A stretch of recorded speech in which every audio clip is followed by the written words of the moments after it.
Development ಬಗ್ಗೆ ಆ ಕಾಳಜಿ ಇಲ್ಲ.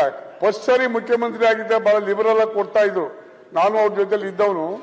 ಈ ಸರಿ ಯಾಕೋ ಏನೋ ಡೆವಲಪ್ಮೆಂಟ್ಗೆ ದುಡ್ಡು ಕೊಡ್ತಾ ಇಲ್ಲ. ನಿಮ್ಗೊಂದು ಹೇಳ್ತೀನಿ, ನಮ್ಮ ಮುನ್ಸ್ವಾಮಿಯವ್ರು ಕೂಗಾಡ್ ಪರಿಶಿಷ್ಟ ಜಾತಿ ಪರಿಶಿಷ್ಟ ಪಂಗಡ ಒಂದು ಬೋರ್ಡ್ ಕೊಡ್ತಾರೆ. ಏನ್ ಮಾಡ್ಬೇಕು ನಾವು? 600-700 ಅರ್ಜಿ ಇರ್ತಾರೆ. ಮಾದಿಗ ಸಮುದಾಯಕ್ಕೆ ಒಂದು, ಒಲೆಯರ್ ಸಮುದಾಯಕ್ಕೆ ಒಂದು, ನಾಯಕರ ಸಮುದಾಯಕ್ಕೆ ಒಂದು, ಇಲ್ಲಿ ನಮ್ಮ ಮುಸ್ಲಿಂ ಸಮಾಜದ ಕೊಟ್ರೆ ಒಂದು ಬೋರ್ಡ್ ಕೊಟ್ರೆ ಹೆಂಗ್ ಹಂಚದ್ ನಾವು ಡೆವಲಪ್ಮೆಂಟ್ ಅಂದ್ರೆ ಏನು ಅದು ಅರ್ಥ ನಾನು ಹೇಳಿ ತಿಳ್ಕೋಬೇಕಲ್ಲ. ಸಾಧಾರಣ ಒಂದು ಕೊನೆ ಪಕ್ಷ ಒಂದು 10-20 ಜನಕಾರ ಕೊಟ್ರೆ ಖುಷಿ ಆಗ್ತದೆ. ಒಂದ್ ಕೊಟ್ಟು ಏನ್ ಮಾಡೋದು? ಜಮೀರಿನ ಆಯ್ತು, ಮುಂದೆ ಹೋಗಿ ಪ್ರಶ್ನೆ ಇಲ್ಲ. ಮುಂಚೆಯಿಂದಾನೇ ಒಂದೊಂದು ಕೊಡ್ಕೊಂಡು ನಾವು ಇಲ್ಲ. ನಾನು 20 ವರ್ಷ MLA 8-10 ಕೊಟ್ಟಿದ್ದೀನಿ. ಸುಮ್ಮನೆ ಹೇಳ್ಬೇಡ. ದಯಮಾಡಿ 7-8 ಕೊಟ್ಟಿದ್ದಾರೆ. ನಾನು ಅವ್ರ ಜೊತೆ ಮೇಲೆ 20 ವರ್ಷ ಇದ್ದೀನಿ. 7-8 ಕೊಟ್ಟ ಏನ್ರಿ ಗೌಡ್ರ ಕೊಟ್ಟಿಲ್ವಾ? ಇವರು 3 ರೂಪಾಯಿ ಪೆಟ್ರೋಲ್ ಜಾಸ್ತಿ ಮಾಡಿದ್ರು, 3 ರೂಪಾಯಿ ಡೀಸೆಲ್ ಜಾಸ್ತಿ ಮಾಡಿದ್ರು. ಆಮೇಲೆ ಜನ 20 ರೂಪಾಯಿ ಇತ್ತು ಸ್ಟಾಂಪ್ ಪೇಪರ್ ಅಧ್ಯಕ್ಷರೇ, ಇವತ್ತು 500 ರೂಪಾಯಿ ಕೊಡ್ಬೇಕು. ಒಂದು ಅಗ್ರಿಮೆಂಟ್ ಮಾಡ್ಬೇಕಾದ್ರೆ 100 ರೂಪಾಯಿ ಕೊಡ್ಬೇಕು. ಇಷ್ಟೊಂದು ಜಾಸ್ತಿ ಆಗಿದೆ.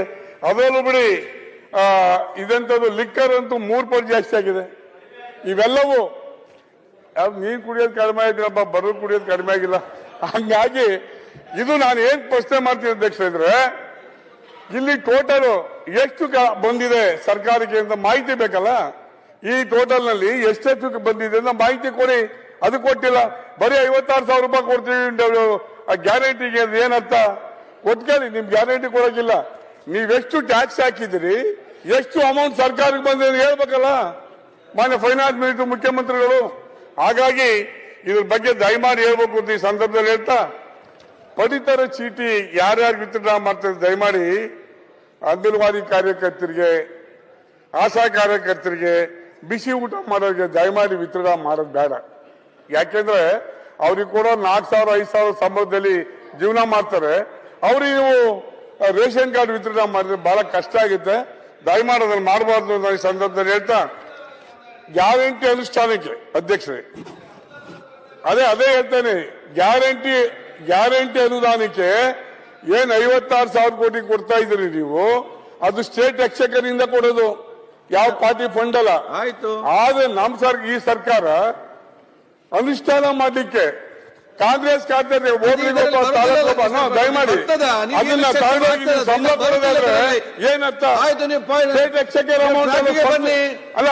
ನೋಡಿ, ಅನುದಾನ ಕೊರತೆಯಲ್ಲಿ ಬರ್ತದ. ಒಂದ್ ನಿಮಿಷ, ಈ ಸರ್ಕಾರ ಬಂದ್ಮೇಲೆ ಹಿಂದೆ ಏನು ಗ್ರಾಂಟ್ ಕೊಟ್ಟಿದ್ದು ಅದನ್ನು ವಾಪಸ್ ತಗೊಂಡವ್ರೆ. ಅರ್ಧ ಕೆಲಸ ಮಾಡಿ ಕಾಂಟ್ರಾಕ್ಟರ್ ನಿಂತವ್ರೆ. ಊರಲ್ಲಿ ಅರ್ಧ ಕೆಲಸ ಆಗಿದೆ. ದಯಮಾಡಿ ಹಿಂದೆ ಏನ್ ಮಂಜೂರಾಗಿತ್ತು, ಏನ್ ಸರ್ಕಾರ ವಿತ್ಡ್ರಾ ಮಾಡಿದವೆಲ್ಲ ರಿಲೀಸ್ ಮಾಡಿಕೊಡ್ಬೇಕು ಅನ್ನೋದು ನಮ್ಮ ಒತ್ತಾಯ. ಈ LOC ಬಗ್ಗೆ ಬಂದ್ರೆ ಕಾಂಟ್ರಾಕ್ಟರ್ ನೇಣಾಕೋ ಪರಿಸ್ಥಿತಿ ಬಂದಿದೆ. ಯಾರು ಕಾರಣರು? 300 ಕೋಟಿ 200 ಕೋಟಿ LOC ಕೊಡ್ತಾರೆ. ನಾನು ಎಷ್ಟು ಹೇಳಕ್ ಬಯಸಲ್ಲ. ಆದ್ರೆ 2 ಕೋಟಿ 3 ಕೋಟಿ ಕೊಡೋದಿಲ್ಲ. ಒಂದು ಮನೆ ಕೊಟ್ಟಿಲ್ಲ. ಜಮೀರ್ ಸಾಹೇಬ್ರು ಇಲ್ಲೇ ಇದ್ದಾರೆ. ಜಮೀರಿನ ಒಂದು ಮನೆ ಕೊಟ್ಟಿಲ್ಲ. ಅವ್ರ್ಯಾರೋ MD ಕರೆದು ಹೇಳಿದ್ರು 1,500 ಮನೆ ಕೊಟ್ಟಿಂತ ಪಾಪ ಅಮ್ಮ ಸೊಪ್ಪೆ ಹಾಕ್ಲಿಲ್ಲ. ಸುಶೀಲಮ್ಮ 1,500 ಮನೆ ಇನ್ನೂ ಒಂದು ಕೊಟ್ಟಿಲ್ಲ. 1,750 ಮನೆಗಳು ಕೊಟ್ಟಿದ್ದೀನಿ ನಿಮ್ಗೆ. 1,750 ಮನೆಗಳು 1,500 ಆಗಿತ್ತು ಮನೆಗಳು. ಇಲ್ಲ ಕ್ಯಾನ್ಸಲ್ ಮಾಡಿ ಕುಲ್ಗಲ್ 1,500 ಕೊಟ್ಟಿ ನೋಡಿ. 1,750 ಕೊಟ್ರಿ. 1,750 ರಂಗನಾಥ್ ಇವರಿಗೆ ಬಂದಿಲ್ಲ. ಬಿಡುಗಡೆ ಆಗಿಲ್ಲ. 1,750 ಭಾಷಣ ಮಾಡ್ತಾರೆ. 35 ಕೋಟಿ SC ST ಗೆ ನಾವು ರಿಸರ್ವ್ ಇಟ್ಟಿದ್ದೀವಿ ಅಂತ ಸನ್ಮಾನ್ಯ ಸಿದ್ದರಾಮಯ್ಯವ್ರು ಬಂದ್ಮೇಲೆ ಅದನ್ನ ಆಕ್ಟ್ ತಂದ್ರು. ಅದನ್ನ ನಾವು ಭಾಗವಹಿಸಿದೀವಿ. ಆಕ್ಟ್ ತಂದಿದ್ದಾರೆ, ಸಂತೋಷ. ಆದ್ರೆ SC ST ಕಾಲೋನಿ ಕಾಂಕ್ರೀಟ್ ಇಲ್ಲ ಅಥವಾ ಚರಂಡಿ ಇಲ್ಲ, ಏನು ಡೆವಲಪ್ಮೆಂಟ್ ಇಲ್ಲ. ಹಾಗಾಗಿ ಆ ದುಡ್ಡು ಎಲ್ಲಿ ಹೋಯ್ತು ಅಂತ ನಾವು ಪ್ರಶ್ನೆ ಮಾಡಕ್ಕಾಗಲ್ಲ. ಸುಧೀರ್ಗಳು ಮಾತಾಡಿದ್ದಾರೆ. ಪದೇ ರಿಪೀಟ್ ಮಾಡುವಂತ ಅವಶ್ಯ ಇಲ್ಲ ಅಧ್ಯಕ್ಷ. MI ಬಗ್ಗೆ ಬಂದ್ರೆ ಕೆರೆ ತುಂಬಾ ಕಾರ್ಯಕ್ರಮ ಮಾಡಿದೆ. ನಮ್ಮಲ್ಲಿ 35 ಕೆರೆಗೆ ಹಿಂದಿನ ಸರ್ಕಾರ ಮಂಜೂರು ಮಾಡಿದ್ರು. ಅದಕ್ಕೆ ಜಾಕ್ವೇಲೆಲ್ಲ ಆಗಿದೆ.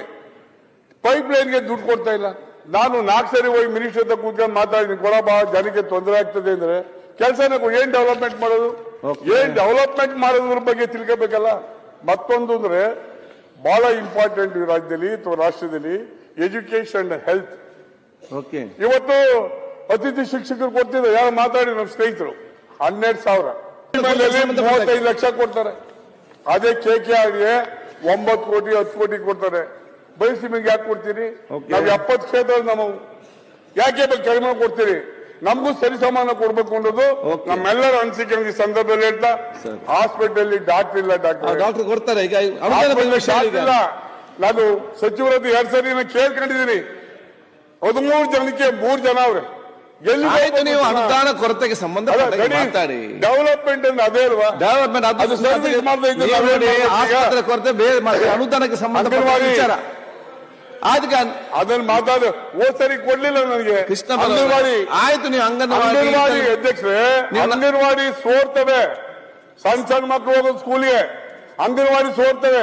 ಅಂಗನವಾಡಿ ರಿಪೇರಿ ಅದು ಡೆವಲಪ್ಮೆಂಟ್ ಅಲ್ವಾ? ಸ್ಕೂಲ್ ರಿಪೇರಿ ಡೆವಲಪ್ಮೆಂಟ್ ಅಲ್ವಾ? ಇವತ್ತು ಏನ್ ಡೆವಲಪ್ಮೆಂಟ್ ಅಂತ ನಾವು ತಗೋಬೇಕೀಗ? ನೀವು ಕೂಡ 2,000 ರೂಪಾಯಿ ನಾವು ಬಂದು ಕೂತ್ಕೋಬೇಕಿಲ್ಲಿ, ಸಂಜೆವರೆಗೂ ಭಾಷಣ ಮಾಡ್ಬೇಕು. ನೀವು 10 ಗಂಟೆಗೆ ಬನ್ನಿ ಅಂತ 11:30 ಬಚ್ಚಿರಿ. ಇದಕ್ಕೆ ನಾವು ಬರ್ಬೇಕು ಇಲ್ಲಿಂದ 405 kilometre. What is the use? ಹಂಗಾಗಿ ನಾನು ಹೇಳ್ತೀನಿ, ನಿಮ್ಗೆ ಎಷ್ಟಾದ್ರು ಮಾತಾಡ್ತಿದ್ರು ಬಹಳಷ್ಟು ಡೆವಲಪ್ಮೆಂಟ್. ಯಾವ ಗೋಲ್ಗಟ್ಟಿ ₹1 ಕೊಟ್ಟಿಲ್ಲ. ನಮ್ಮಲ್ಲಿ 56 ಗೋಲ್ಗಟ್ಟಿ ನಮ್ಮ ಕ್ಷೇತ್ರದಲ್ಲಿ ₹1 ಕೊಟ್ಟಿಲ್ಲ. ಅದು ಡೆವಲಪ್ಮೆಂಟ್ ಅಂತೀರಾ? ಹಾಗೆ ಏನು ಇವತ್ತು ಸಾಮಾನ್ಯವಾಗಿ ರಸ್ತೆ ಮುಚ್ಚಕ್ಕಾಗ್ಲಿ, ಡೆವಲಪ್ಮೆಂಟ್ಗಾಗ್ಲಿ, ಸ್ಕೂಲ್ಗಾಗ್ಲಿ, ಕಾಲೇಜ್ಗಾಗ್ಲಿ, ನಾನು ಮಾನ್ಯ ಮುಖ್ಯಮಂತ್ರಿ ಒಂದು ಲೆಟರ್ ಕೊಟ್ಟೆ, ಒಂದು ಡಿಪ್ಲೊಮಾ ಕಾಲೇಜ್ ಕೊಡಿ ಸ್ವಾಮಿ ಅಂತ. ಆಯ್ತು, ಬರೋ ವರ್ಷ ಕೊಡ್ತೀರಿ. ಅದು ಈ ವರ್ಷ ಮಕ್ಕಳು ಓದೋದಾಡ್ವಾ? ಆಯ್ತು. ಒಂದು ಲಾ ಕಾಲೇಜ್ ಕೊಡಿ ಅಂದ್ರೆ ಆಯ್ತು, ಬರೋ ವರ್ಷ ಕೊಡ್ತಿದ್ರು. ಓದೋದಾಡ್ವಾ ಅಧ್ಯಕ್ಷರೇ ಮಕ್ಕಳು? Meaning of government. ಓಕೆ. ಸರ್ಕಾರ ಅಂದ್ರೆ ಏನು? ಸರ್ಕಾರ ಅಂದ್ರೆ ಏನು ಅಧ್ಯಕ್ಷರೇ?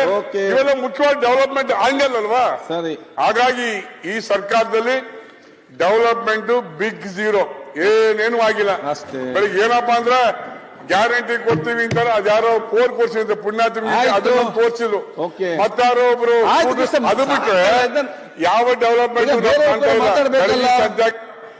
ನನಗೆ ನಿಜವಾಗಿಯೂ ದೇವರಾಜ ಕಾಲದಲ್ಲಿ ನಾನು ಅಸೋಸಿಯೇಟ್ ಸರ್ಕಾರದಲ್ಲಿ ಇವೆಲ್ಲ